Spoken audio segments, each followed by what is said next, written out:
Bookseller Crow on the box. Tales from an empty bookshop.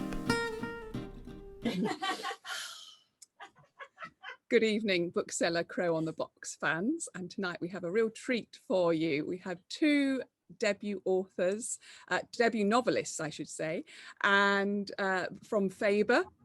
And so tonight we are chatting with Julianne Pachico and also Fiona Scarlett. So welcome both to the Bookseller Crow. Welcome. Thank you. And you can see my co-host tonight, Justine.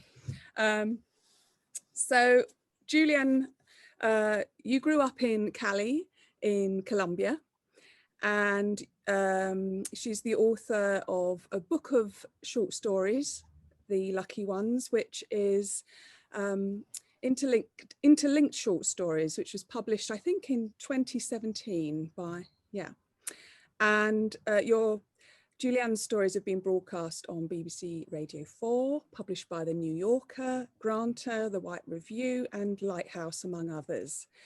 And she holds dual citizenship in the US and the UK, and is currently teaching at UEA's MA in Creative Writing. So welcome, Julianne. Thank you for having me.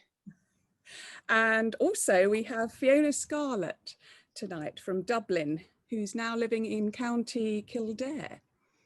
And she holds an M. Lit in creative writing from Glasgow, as well as a master's in early childhood education. And she was awarded the Dennis O'Driscoll Literary Bursary through Kildare County Council in 2019, and also a bursary through the National Arts Council, Ireland, in 2020. And you work full-time as a primary school teacher, I hear. And Boys Don't Cry is your debut novel, as is Julianne's debut novel, is The Anthill. So I'm going to hold them up now because they're both pretty good looking books. Woo! Hey, we've got a set. Really well designed, lovely looking books. So I'm going to take you one at a time.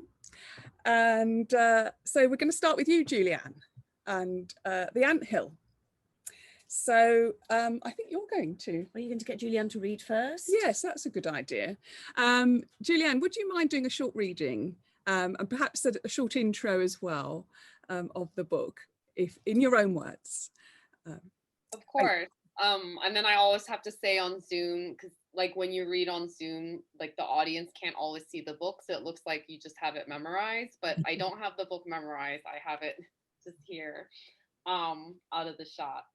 But yeah, so The Anthill is a novel set in Medellin in Colombia, and the main story follows two childhood friends who are reunited 20 years later.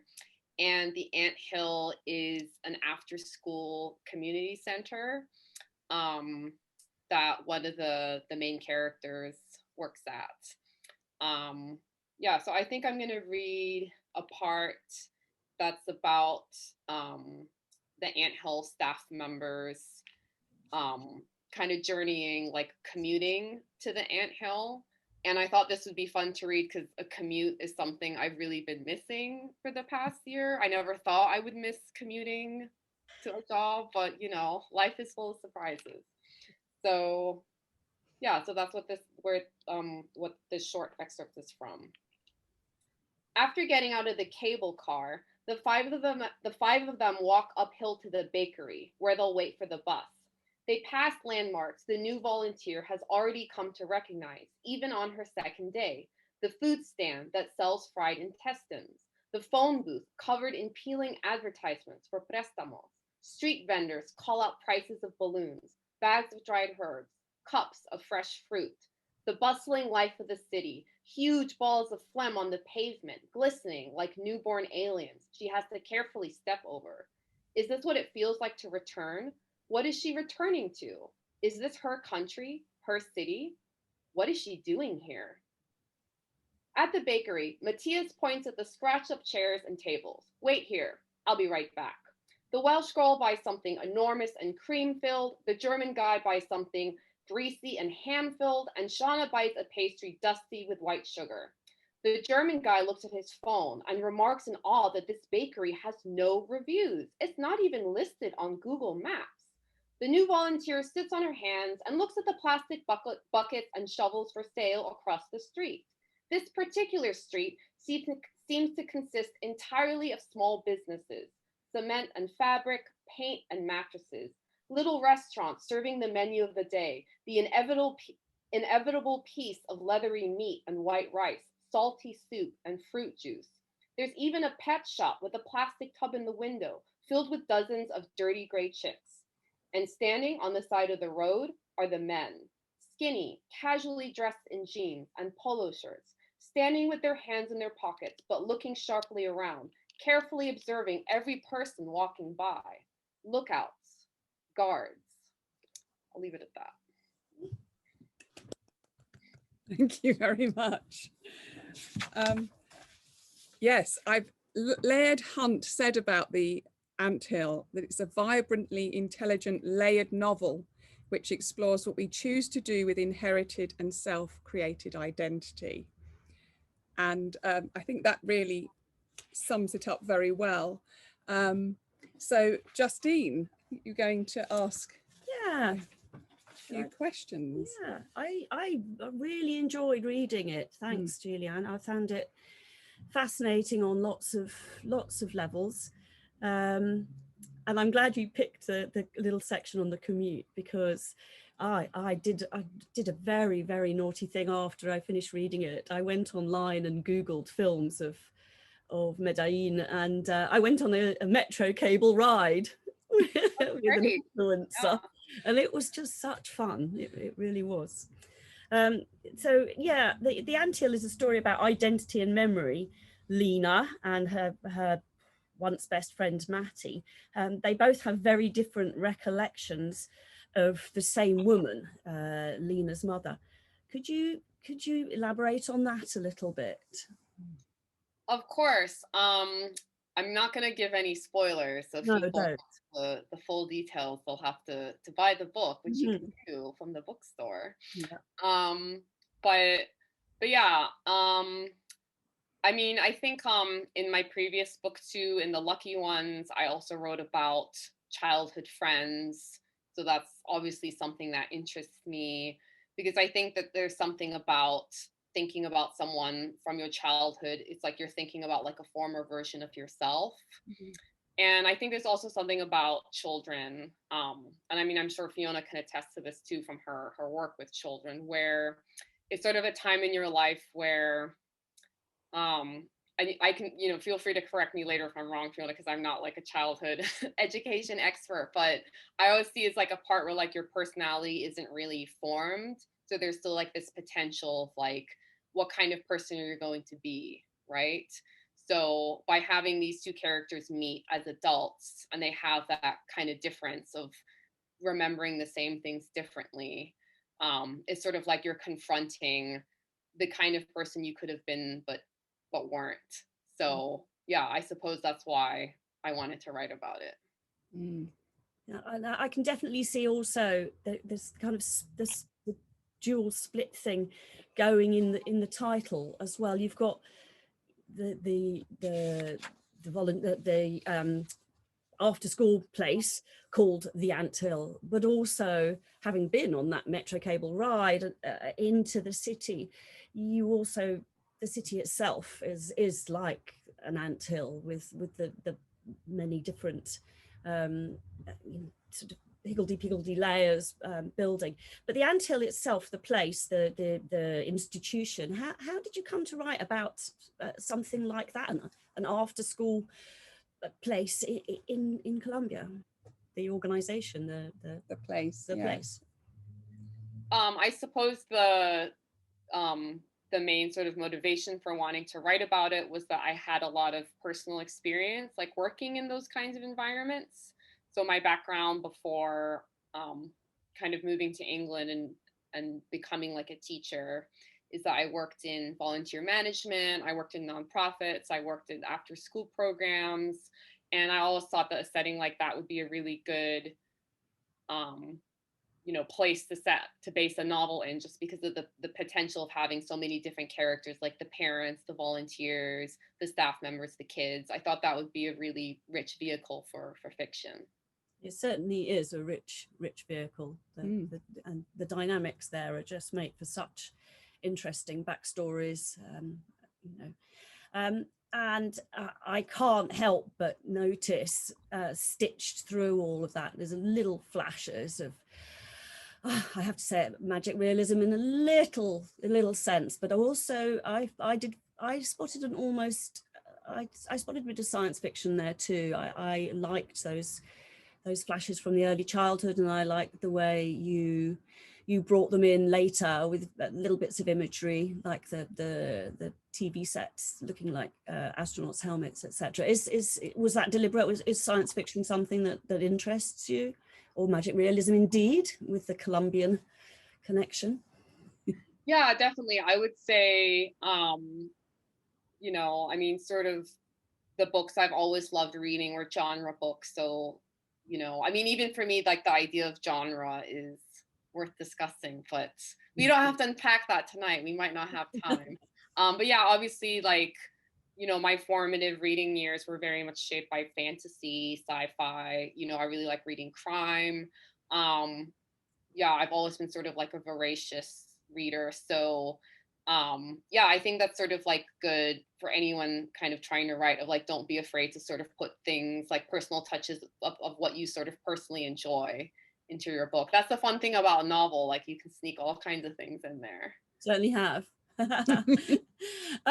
Can you settle something for us straight away? How do we pronounce Medellin? Medellin. I'm saying it in a French way. Medellin. How do you say it? Medellin. Medellin is very richly evoked here, where politics and history rub up against, you know, an increasingly modern city, you know, tourism and stuff like that. I went on the metro cable ride. There's a reason for that, because people are now doing that kind of thing. Can you talk about how the city shapes the narrative of the novel? Of course. So again, just like to add on to like my backstory that you touched upon earlier. So I grew up in Colombia until I was 18. My parents worked in a city called Cali, which is to the south. And I didn't actually go to Medellin until around like 2009 or 2010, which is when my sister moved there. So she's lived there for about the past 12 years. Her husband is from Medellin, so she's very much based there. But even in that 12-year period of going to visit her there, it's been really interesting to see how the city has changed just in terms of gentrifying. And I think that's something that's not just unique to Medellin. I think you could see that in London, maybe Dublin even potentially, of just sort of like the effect of changing neighborhoods. So yeah, so that was something I wanted to explore. Like I've always loved books that kind of like take me places, like places that I've never been before, even more so during the pandemic. Like I really appreciated the ability to travel in books. So yeah, that was definitely something I wanted to do with this. I wanted to try to you know, paint a picture of Medellin for readers. Oh, marvelous. Well, I certainly felt like I'd been there, and it also makes me want to go there. So yeah, wonderful. Thank you, Julianne. Thank you, Julianne. Yeah, shall we try and put ourselves let's see if we can find ourselves again. This is so exciting. Oh, there we are. Okay, let me just, here we are. Let's put it in gallery view again. Okay, we're back. Thank you very much. So Fiona, Boys Don't Cry. Yeah. It's a warm and witty novel which encompasses the warmth and grit of working class Dublin. And you had a quote from Marianne Keyes, who said, "I can't remember reading anything so moving. I've had to go back to bed." It's so beautiful and convincing and so sad, but worth it because the story is so compelling. So that is also another great way to but I was just wondering if you wouldn't mind reading a little from the book before we go on to discuss it. Boys Don't Cry, it's set in inner city Dublin, and it centres around two brothers, 12-year-old Finn and 17-year-old Joe.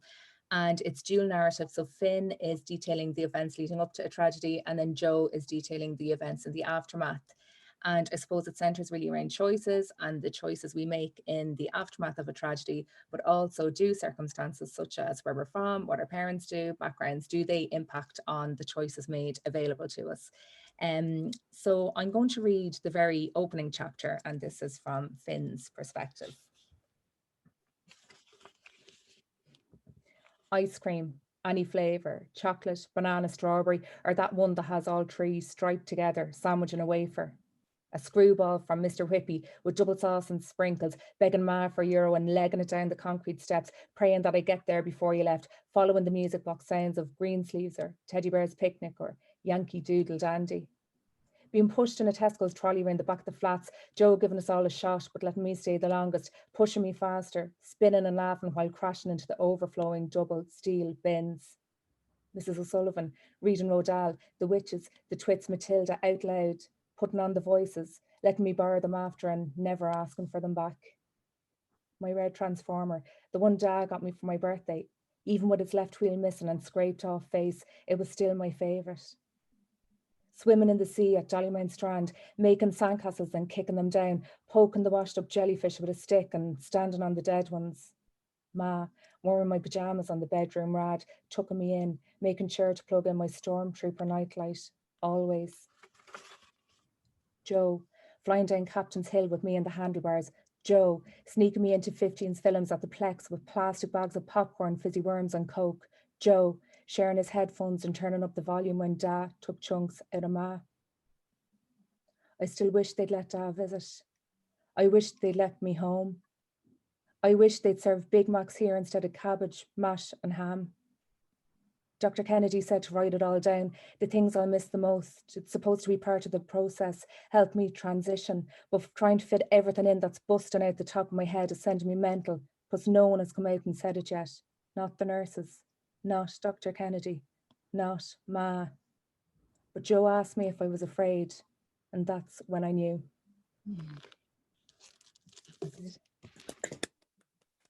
Thank you so much. It's incredibly moving to hear you read it as well.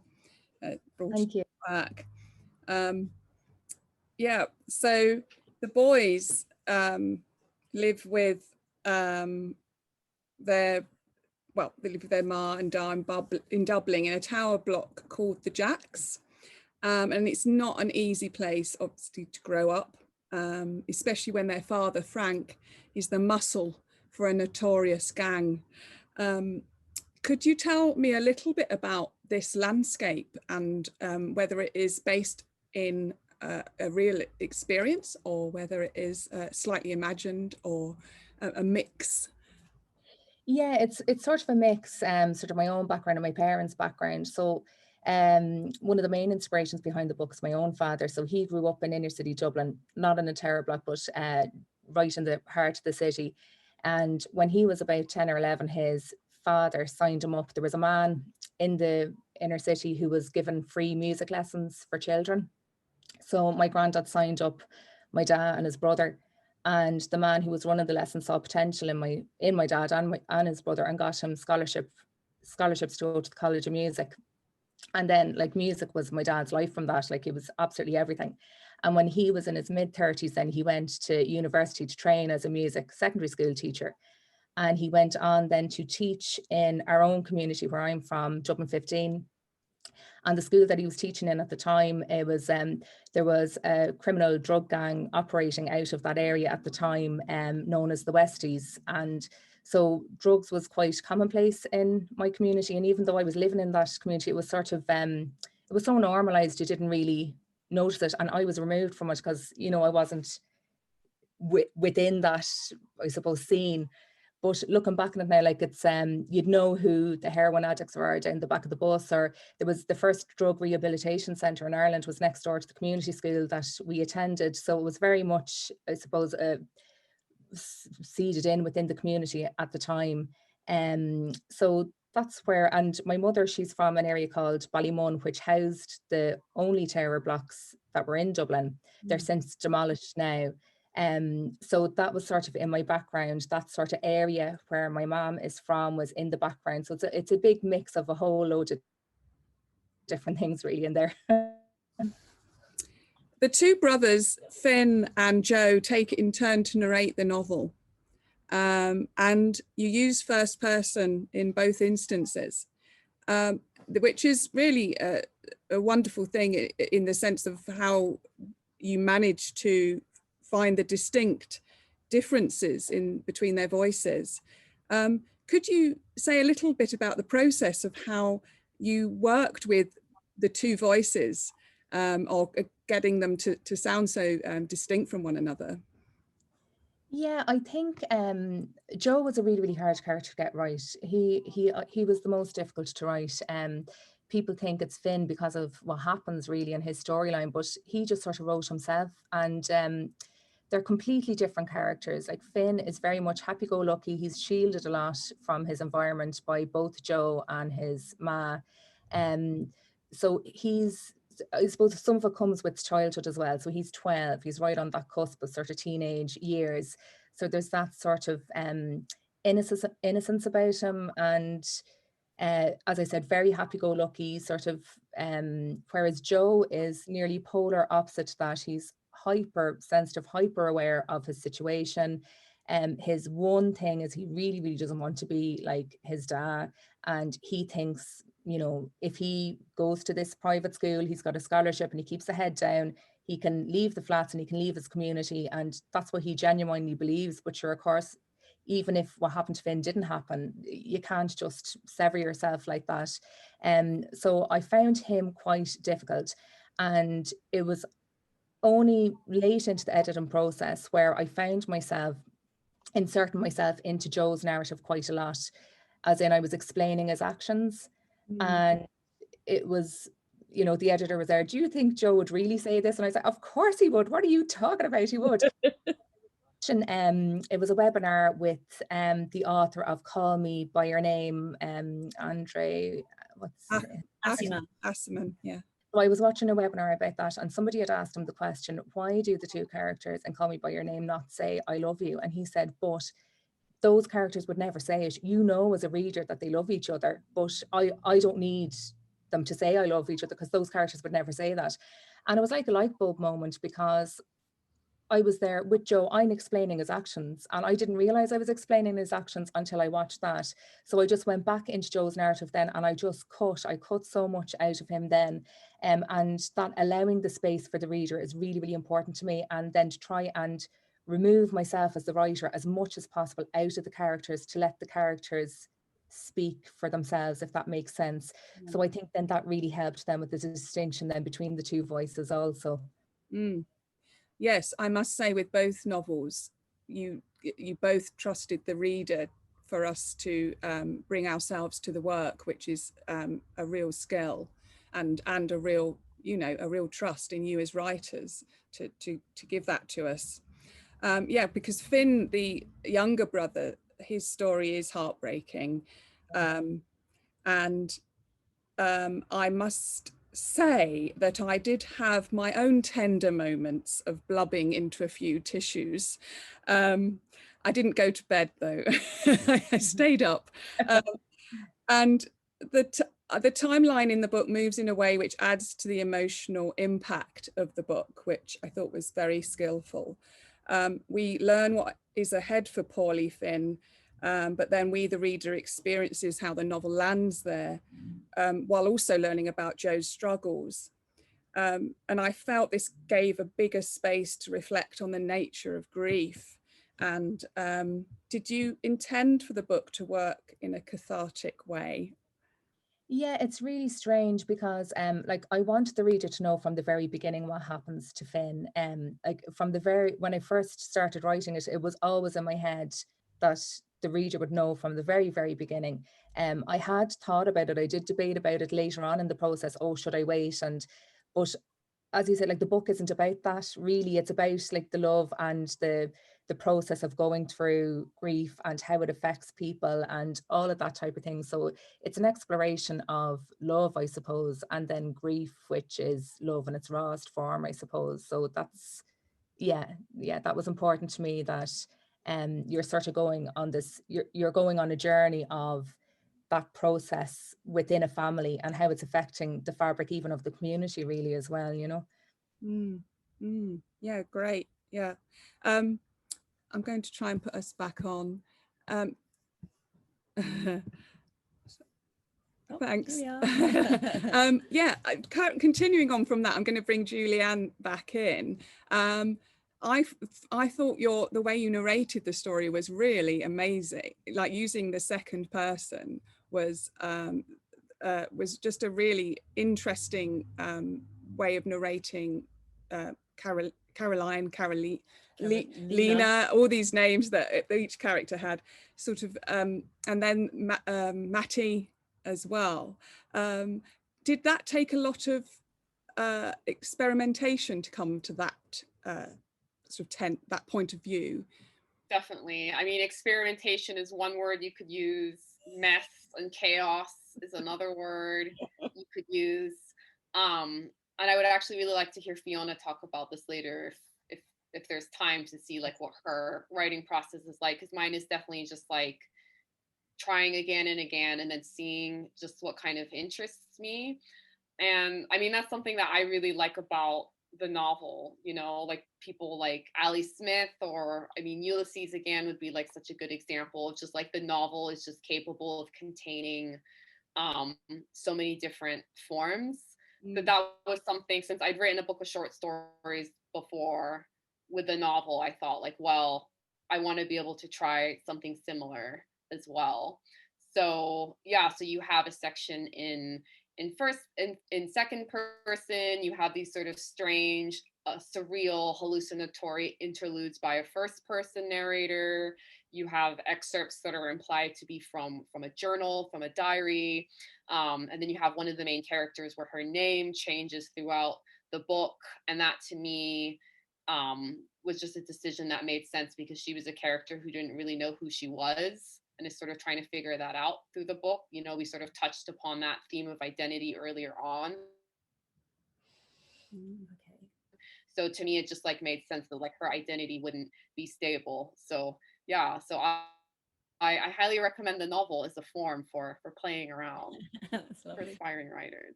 That's brilliant. I am a massive fan of Ali Smith here, so that's great. Yeah, if you'd like to, would you like to pick up on that, Fiona? Yeah, so for me anyway, it's I have to edit as I go. I've tried it the other way of just throwing everything down, and it drives me absolutely bananas. And I'm a real underwriter as well, so it's like when I've the first draft done and it's like really low word count, and it's like squeezing blood from a stone trying to get any more.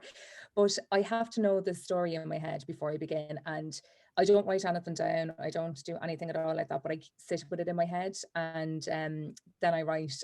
And so I never write a lot either. I'm not somebody who writes every day either, because I can't. I've got like a job, kids, all the rest of it. But when I do write, I'll try and get it down, then give it a bit of space, and I'll go back and I'll read over it and try to tidy it up a bit. And I end up cutting a lot of it anyway, so it's sort of like double the work. But no, that would be my sort of process on it, I suppose. Yeah. That's great. Well, thank you both very much. I'm going to put us back on the screen and hope for one last moment we can say thank you very much. Yes, I'm going to say thank you very much. And it's brilliant. And thank you for bearing with us. And we loved both of your books. And I hear we're going to get some signed book plates sent through the post. So please buy these books. They are two marvelous debuts, and well, not, you know, debut novels. And thank you very much. And if you're ever in the neighbourhood of Southeast London, please come to the Bookseller Come and Crow. say hello, and we'll treat you like queens. Yes. better than the internet's treated us tonight. Yes. That's for sure. But we wish you all the luck with the books, and we'll see you soon, we hope. Yes, thank you.